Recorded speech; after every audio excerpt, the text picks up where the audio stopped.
The French Chef is made possible by a grant from Hills Brothers Coffee Incorporated and a grant from the Polaroid Corporation. This handsome crown, this fragrant diadem, this ambrosia, this strawberry sauce. We're doing the Empress's Rice today on the French Chef.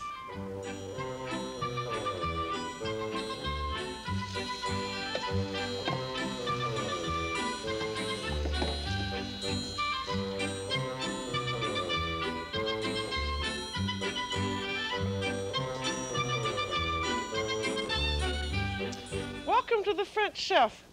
I'm Julia Child.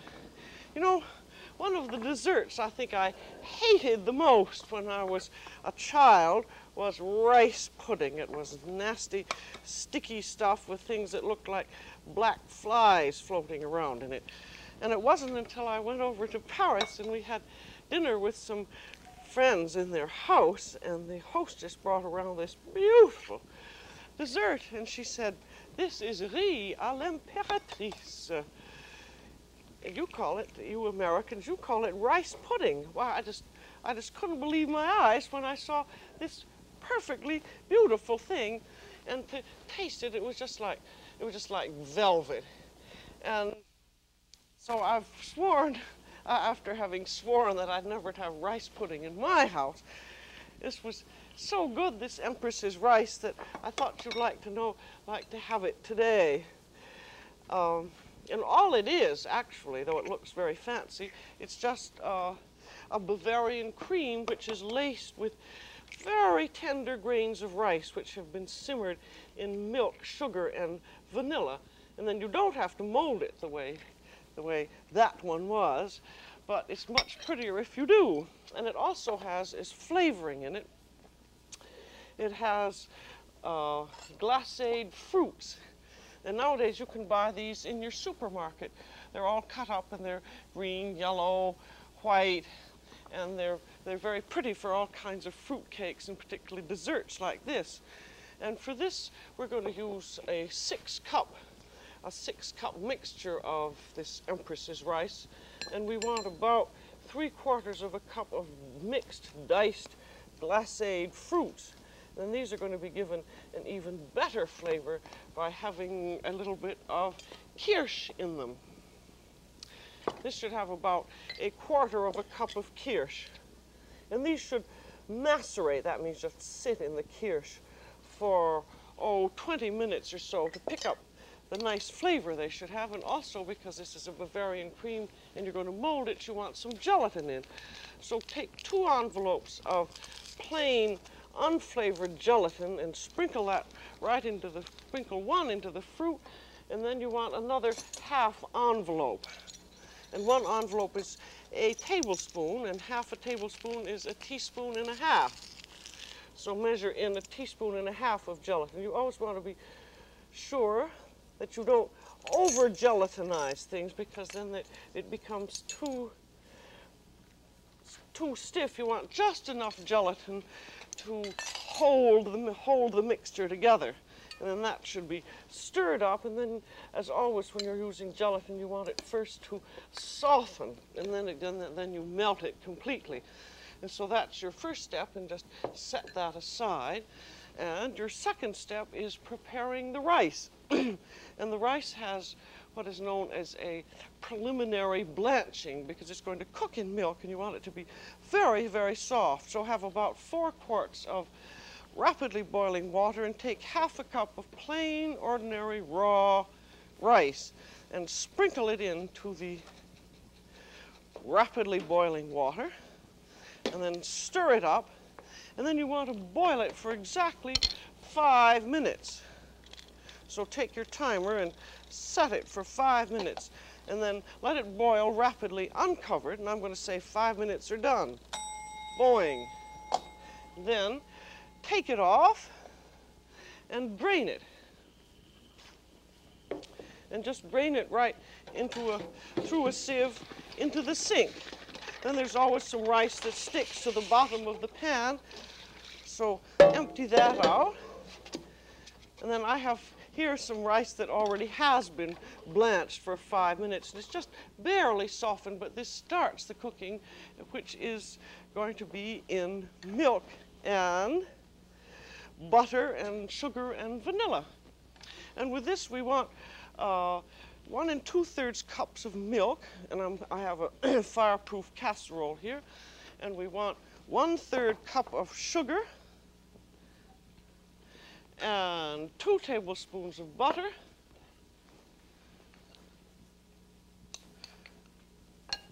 that's about 2 tablespoons of butter, and then put all the rice in. Remember, that was just 1/2 cup of rice, but it's going to swell up to about 1.5 cups.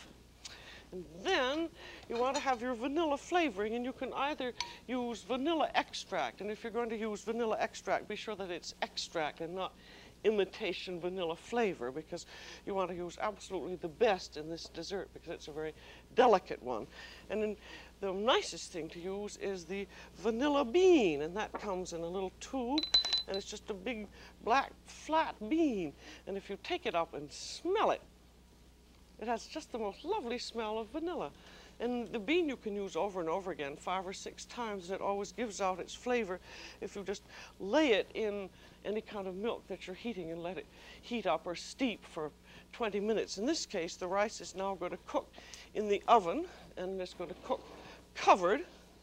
And you'll be sure that you put the rice in some kind of a container so that it will come up to the boil first. And then as soon as it's come up to the boil, cover it with a piece of waxed paper. You want to get it fit right. Just fold the paper in half, and then fold it in half again, and then fold it into a triangle like that, and then set the angle right over the middle of the pot, and just tear off the excess, and then put the paper on. And the reason we're putting the paper on here is so that the rice will not brown at all. When it's in the oven, this protects it because the cover is hot, and if you didn't have some kind of a protection like wax paper, then you might let the rice brown. You don't need to worry about using wax paper because they've gone into all kinds of studies about it, and it's perfectly safe to use. And this is to go into a 300-degree oven, and it's to cook for 30 or 40 minutes or until the rice is tender. I have a twin casserole here, and I'll take it out so that you can see in about 30 or 40 minutes. If the rice has been up to the boil when you put it in the 300-degree oven, it will then cook in that amount of time. So there we are with our paper, and there's our vanilla bean. This you can just wash off and use over again. And I want you to see what this rice looks like. It's very, very tender, and it's just supposed to melt in your mouth. And one thing is, be sure to taste it at this point because it's perfectly delicious. This is an experience of pure vanilla and sugar and tender rice that you shouldn't miss, because that's one of the nice things of being a cook, because you can always taste things and see how they are. And then that is the first step. And you have your rice all done. You can do this ahead of time. If you do it ahead of time, be sure that you beat it up or heat it a little bit before you use it so that the grains will unstick from themselves. You'll see why later. And then you're ready to start in on the second part, which is your crème anglaise. And this is, a crème anglaise is merely a custard. And we've done quite a few custards before. All it is egg yolks and milk and sugar, which are thickened over heat. And this is one of the basic French dessert sauces, which you should know how to make without any troubles at all. And I don't know why it's called crème anglaise or English custard. Maybe they think English people eat an awful lot of custard. I don't know. But this we're going to make for a 6-cup mold, and we want 5 egg yolks, which I broke in the beginning. And then we want a 3/4 of a cup of sugar. And as always, remember, when you're adding sugar to egg yolks, you beat it in gradually. And just beat it in slowly. And you always, see, we're going to add some hot milk to this. And when you beat up the eggs first, it for some reason prevents the egg yolks from curdling. I mean, doesn't prevent them, but it helps prevent them from curdling. I don't know exactly why that is, but egg yolks are very funny things, and if you don't treat them properly, they don't act right for you. And you want to beat them up until they're thick and sticky. And I have also some milk heating. I want to make sure that that's getting hot enough so that the next step will go along the way it should. So just beat it and use a nice big size whip.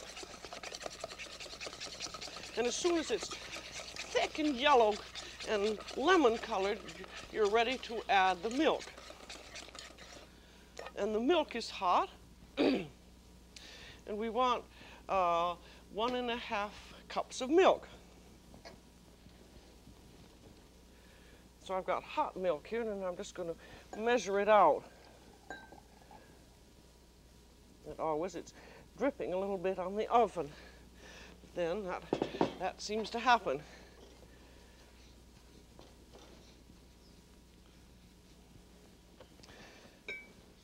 And then there are several ways of making crème anglaise. I think we're making the kind that is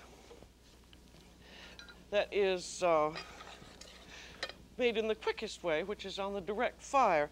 And you find that you can have a little trouble with the egg yolks curdling. So a help in that is to add a teaspoon of cornstarch or potato starch. And that just gives a little strength to the egg yolks so they won't turn into scrambled eggs. And then we have, that was five yolks and 1 teaspoon of starch, and then we have 1.5 cups of hot milk.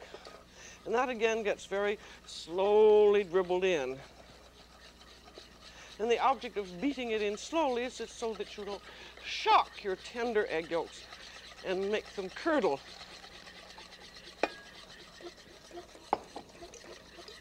And now you set this over moderately high heat.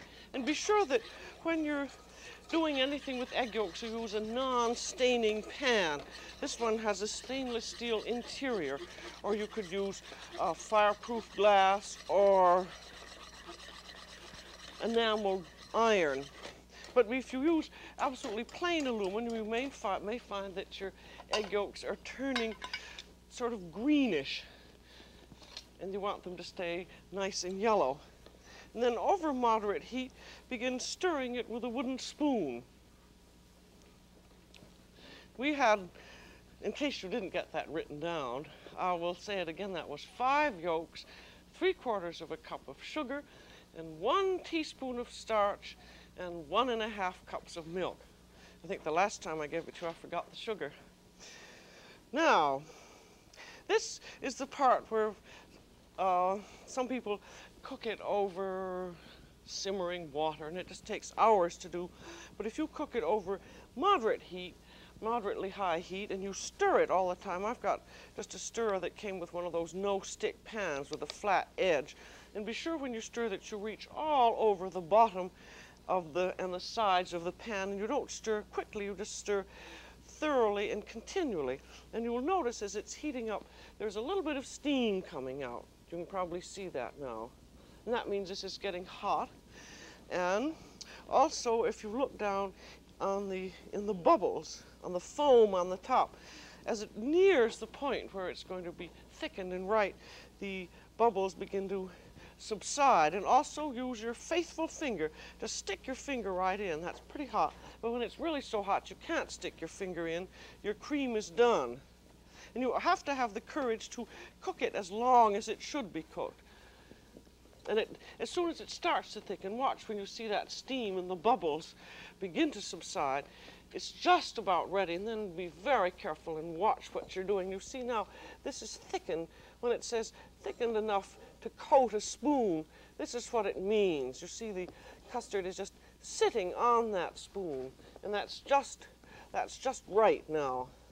And this is one of the things I think some people shy away from these sauces because they do have trouble with with egg yolks. But if you watch what you're doing, and remember that you add hot liquid very slowly, and that when you heat it, you stir and you watch for that signs like steam and bubbles, you won't have any trouble doing it because it's so useful. You can make French custard ice cream with this, Bavarian cream. You can use it as a sauce on a pudding, so it's a perfectly lovely kind of a lovely and basic thing to have. And now here you have your hot sauce, and you remember we had the 2/3 cup of macerated fruit and an envelope and a half of gelatin and a quarter of a cup of kirsch. And now you put that all in into the hot sauce, and you stir it around because you want to make sure that you have the gelatin completely dissolved. You don't want any undissolved parts in, or your gelatin won't take in the cream.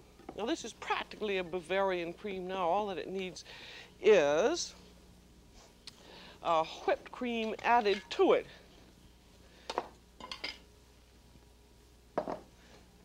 And we have now our final step, which is cooling it off, adding the rice first. And remember too, if you have your rice very hot, if you're just taking it out of the oven, add it rather slowly. This is cooled off now, so I don't have to add it slowly. So that goes in. And then what you have to do is to let this cool off enough so that your gelatin is almost set. If you haven't let it almost set, you'll find that the rice all floats up to the top. And I'm in rather a hurry because I want you to see this completed as nearly as possible. So I'm going to set it in some ice and hope that that's going to cool it off enough. If I take some of the ice out and put the can in again,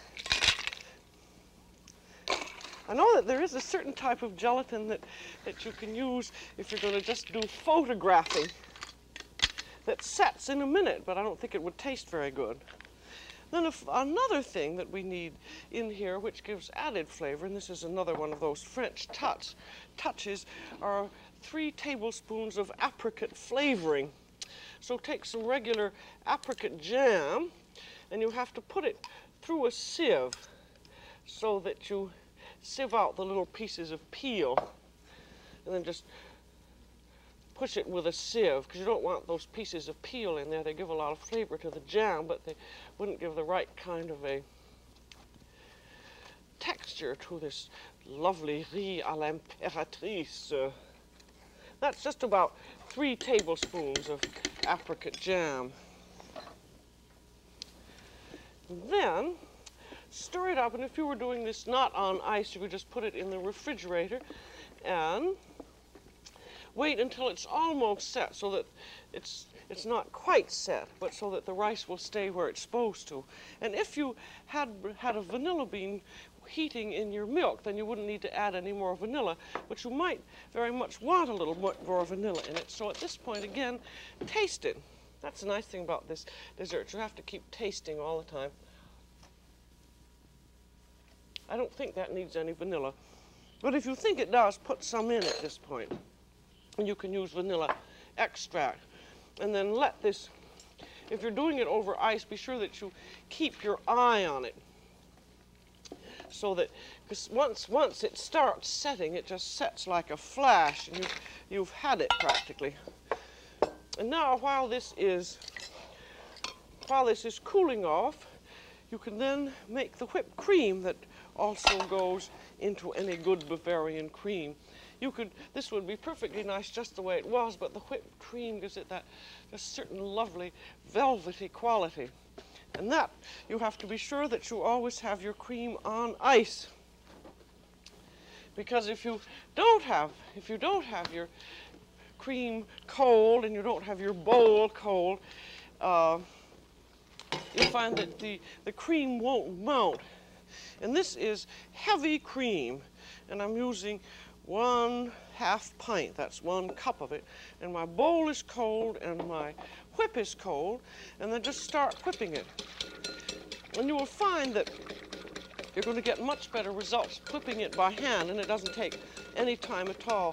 If, for instance, you happen to be working on a very, very hot day, it would be wise to also set your bowl in ice, because if the cream heats up, it'll turn into butter very rapidly. Or you could also add a little bit of shaved ice into it.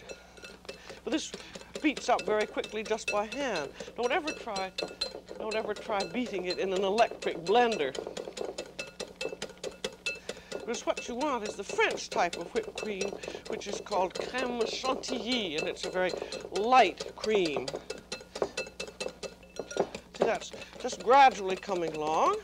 You could do this in an electric mixer too, but be sure that you keep your eye on it, and be sure that if you're doing it, you have chilled the bowl of the electric mixer also. Then if you find it isn't going along fast enough, set it in ice. I think this is going to be all right. It's coming. But you'll see when this finally gets up to scratch that it's going to be a lovely light kind of a cream. It's just about coming now. But be sure also that you use a great big whip, because it makes it a lot faster.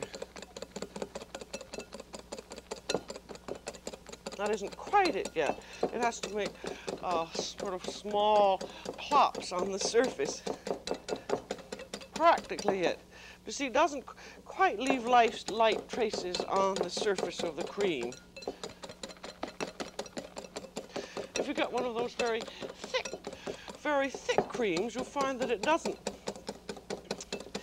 give the lightness to the Bavarian cream that you want. Now, let's see that. See, that is leaving light traces on the top. Could go just a little bit more, but not much. There. That's it. You see, it just barely holds its shape. And that's called crème chantilly. And now we are ready to mold the dessert. And you can use any kind of a mold you want. I'm going to use a ring mold and just rinse it in cold water. You could use a bowl or anything, or you wouldn't have to mold it at all. You could just put it into individual dessert cups. And now, be sure that this is cold and almost set. This isn't quite as set as it should be, but when you're doing it, be sure that you leave it long enough so that it's a thicker mass than that. And then you fold your cream in. I feel it's better for me to go through all of these steps, even if it isn't quite the way it should be, so that you will see everything and not be wondering what might have been. And then put the cream on top, and you do the folding just as you would fold egg whites into a souffle. So you're just stirring from the bottom up with a rubber spatula.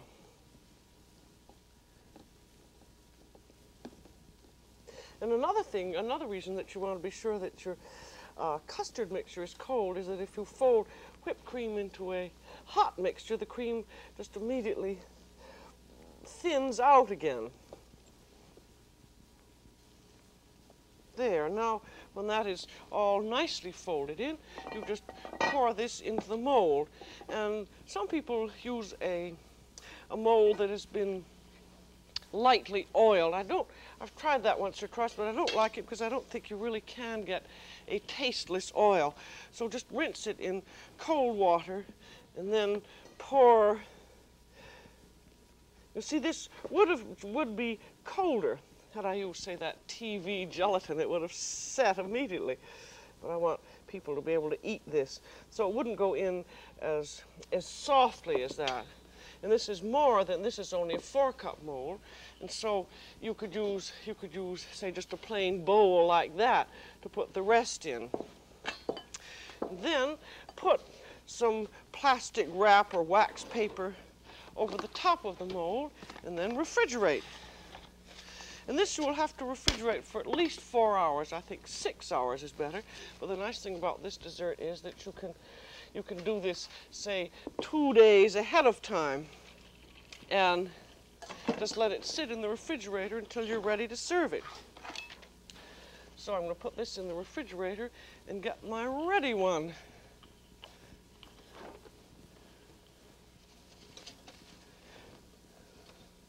And this is another mold that I got in an old antique store.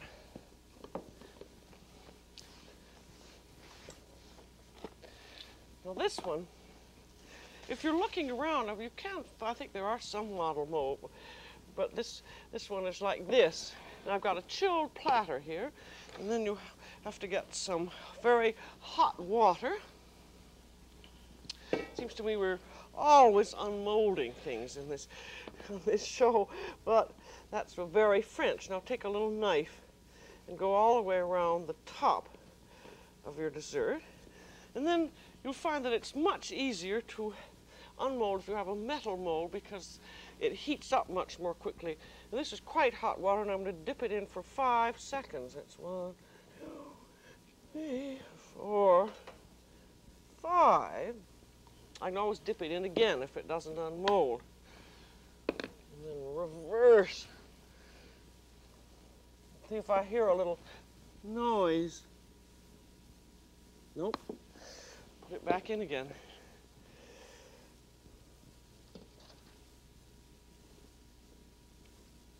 You want to be careful not putting it in any longer than necessary because you don't want it to.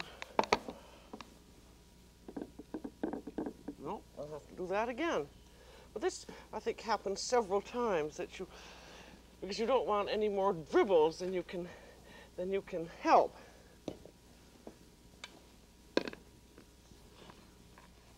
Now we'll hope that's come out.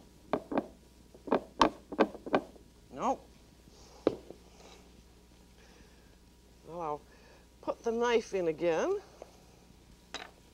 I'd much rather do this slowly than do it fast because if you have to, the gelatin melts so easily. There, I can hear that little noise. But you will always find that there are a few dribbles on the bottom, and that's why you always serve this with a strawberry sauce, because this covers up the dribbles. So have a fresh strawberry sauce and just pour this around. Ideally, after you had unmolded it, you put it back in the refrigerator and let the gelatin set in the bottom of the dish. Then I'm going to serve you a piece of this so you can see how it is. And it really, this is French simplicity of just eggs, rice, and custard, and you come up with really a dessert that is fit for a queen empress. So that's all for today on The French Chef. This is Julia Child. Bon appétit.